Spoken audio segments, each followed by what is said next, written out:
Hello! I'm sure in some of my other videos you've seen this nice little neatly stacked DVD stack next to my TV. Now, obviously that's not all of them or else I'd be a loser. And that's just a select group that I have. There's more at the front and whatever. So, what I'm going to do today for you is count down my top 10 out of this stack.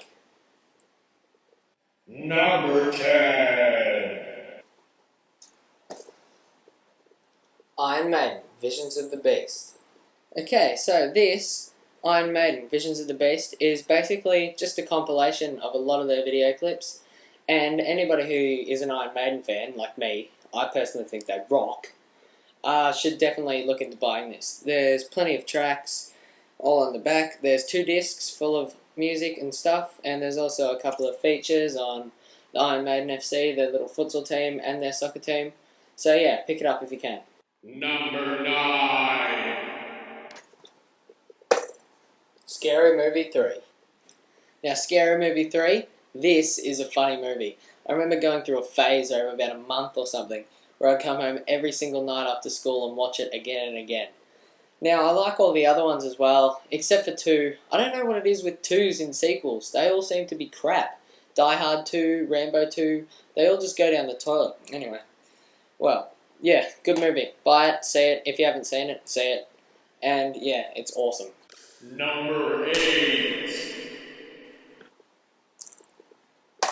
Bruce Lee in The Game of Death.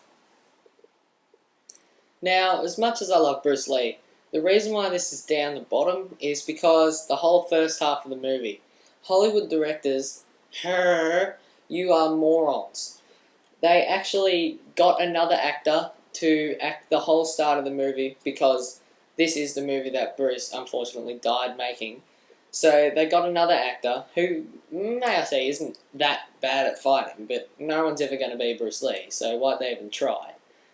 The whole first half of the movie is just him trying to be Bruce, and there's even one scene at the start where they superimpose Bruce's face onto his body, so it looks really bad. But at the end, when it's actual bits shot with Bruce Lee, it was awesome.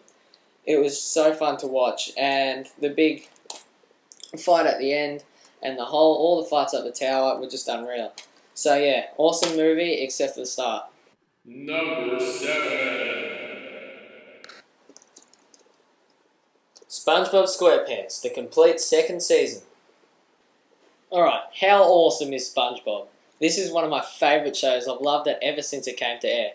Now, the second season for me is probably my favourite. It's got lots and lots of classic episodes like Your Shoes Untied and Squid's Day Off, and heaps of awesome ones. See, the new seasons, they're kind of a bit overboard, just like The Simpsons have kind of gone downhill a bit. But anyway, this season is awesome. If you don't have any SpongeBob seasons, you love SpongeBob, just get this one, because this one's the best. Number 6. Bleach, Volume 1. Alright, now don't get me wrong. I don't just mean Bleach Volume 1. I mean all Bleach. Like I have Bleach Volume 2 and Bleach 3, 4, 5, 6, and I think a couple more after that. But I couldn't put them all on the top, could I? So I just put Bleach Volume 1, representing all of Bleach, because I love Bleach. As you probably know, I'm into anime, and this is my favourite by far.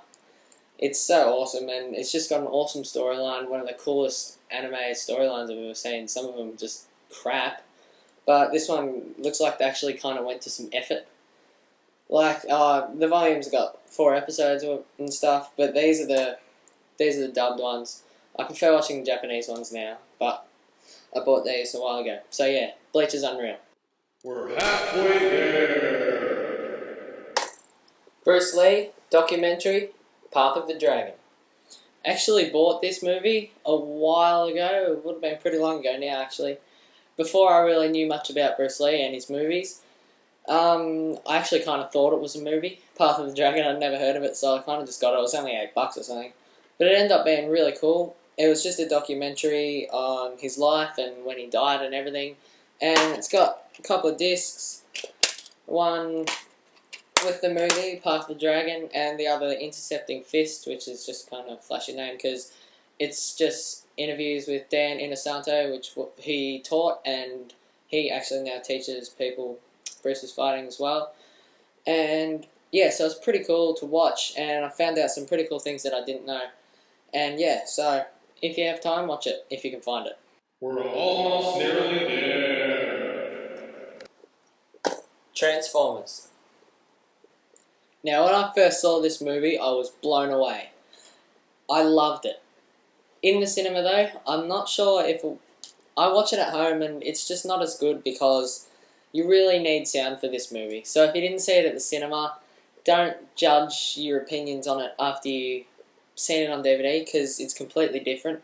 But the atmosphere in the cinema, I was in the big cinema at my local cinema and it was just awesome because sound so much bass and awesome.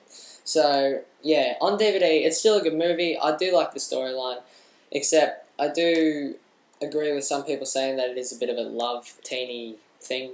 But the bits of the Transformers, and I really appreciate the efforts of the animators in this movie because it looks awesome. The visual effects are awesome. The sound is awesome. I just think it's awesome. Hurry the up.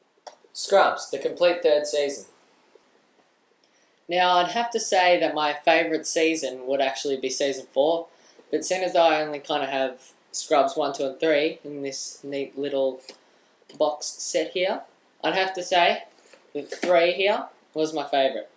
Now, this one is pretty funny. The second one, again, second. I didn't like it as much. The first one was funny, the third one was funny. Why the second one not as good for some reason? It must just be a curse of the second thing of whatever it is. So yeah, I love this season. I love Scrubs. Scrubs is awesome. Season 4, 5 and 6 are also really good, but I've only got 1, 2 and 3, so I can't lie in the title. Then it'd be shows that I like. So yeah, Scrubs, unreal. Huzzah! Only 2 more to go.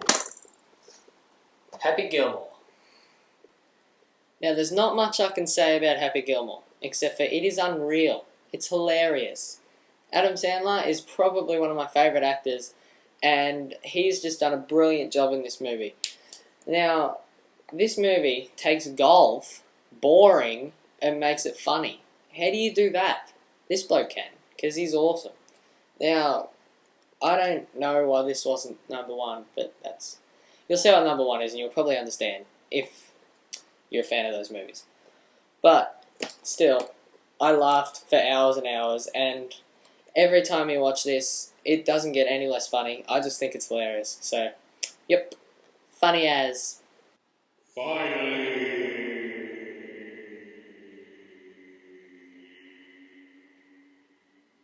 And number 1, Bruce Lee in The Big Boss. Now, as it is the case with a lot of movie series, the first one, Bruce Lee in The Big Boss, is his best, I think. Now, the fight scenes, awesome. Even the supporting cast, their fight scenes were unreal. This movie is just so good on so many levels. You also see the soft side of Bruce, as he has his commitment to his mother not to fight. Obviously, he breaks it, but anyway.